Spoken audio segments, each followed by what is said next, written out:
Kısa notasyon.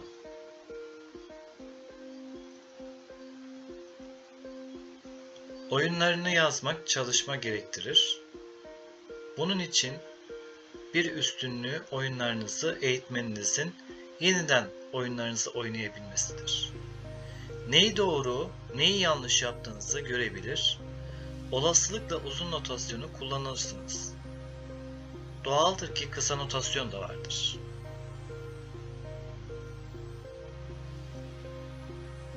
Bu konumda beyazlar H8'den mat edebilir. Hamleyi K, H1, H8 ve mat olarak yazarız. Mat için diyez işaretini kullanırız. Daha kısadır. Aslında K, H1, H8, mat notasyonu oldukça uzundur. Bazı şeyleri yazmadan geçebileceğimizi göreceğiz. Şüphesiz ki doğru hamlenin yine de gösterilmesi gerekir. Bu konumda KH1, H8 bir kez daha güçlü bir hamledir. Hamleyi yazmak için aleti belirtmemiz gerekir.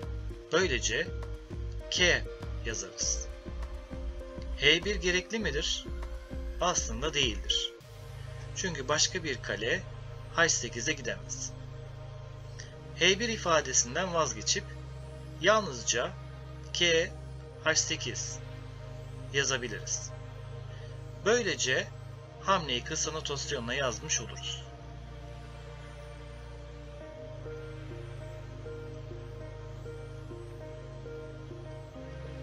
Kısa notasyonda gider anlamındaki tire işaretini kullanmayız.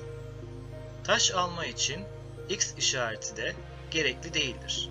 Yine de taş aldığımızı belirtmek için X işareti kullanırız. Beyazlar C piyonunu B çarpı C4 ile alır ve siyahlar da veziri K çarpı G5 artı ile alır. Şah çekme işareti uzun notasyonda olduğu gibi aynen kullanılır.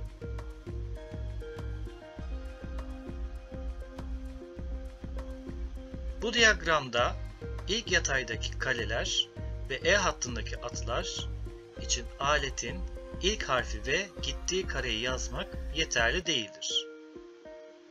Aynı renkteki iki alet aynı kareye oynayabiliyorsa aletin geldiği hattın gösterilmesi gerekir.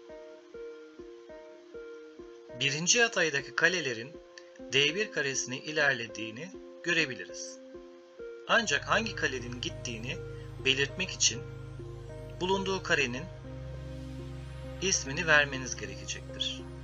Bu nedenle ilk kale A'daki kalemiz hareket ettiğinde D1'e doğru KA D1 yani A'daki kale D1'e ilerledi diye belirtebiliriz.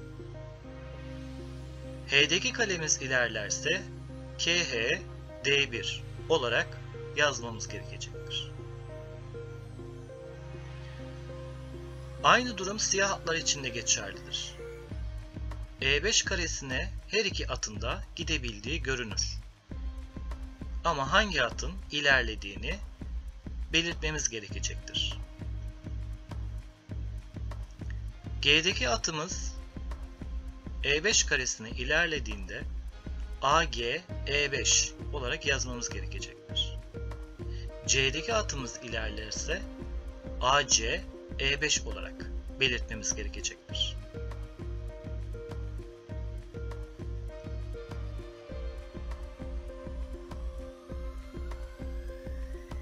Aletlerin aynı hatta yerleşmiş olması mümkündür ve hattı belirtmek gereksizdir.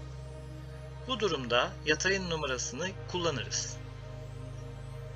Diyagramda her iki kalede E5'e her iki atta A2'ye gidebilir. Doğru kısa notasyon şöyle olmalıdır. 8. yataydaki kale E7'ye ilerlerse K8, E7 olarak belirtmemiz gerekecek. 6. yataydaki kale E7'ye giderse K6, E7 olarak yazılacaktır. Atlar için ise 3. yataydaki atımız A2'ye ilerlerse A3, A2. 1. yataydaki atımız A2'ye ilerlerse A1, A2 olarak belirtmemiz gerekecektir. Özel hamlelerin yazılışı uzun notasyondaki şekilleriyle aynıdır. Geçerken alma hamlesinde E.P harflerini yazabilirsiniz. Siyahların A7'deki piyonu A5'e ilerlediğinde beyazlar da A piyonunu alabilir. Bunun için B çarpı A6 şah hamlesini bu şekilde belirtir. Beyazlar aynı uzun notasyonda olduğu gibi rok yapabilir. Bunun için ise yuvarlak tire, yuvarlak simgelerini kullanacaktır. Piyon terfisi ise şöyle yazılır. E7'deki piyon E8'e ilerlediğinde alacağı terfi taşa göre baş harfleri büyük olacak şekilde belirtilir. Bu örnekte vezir istediğimiz için E8 V olarak yazılabilir. Terfi taşınız isteğinize göre değişecektir. Bu nedenle kale isterseniz K, fil isterseniz F, at isterseniz A harfini belirtmeniz gerekir.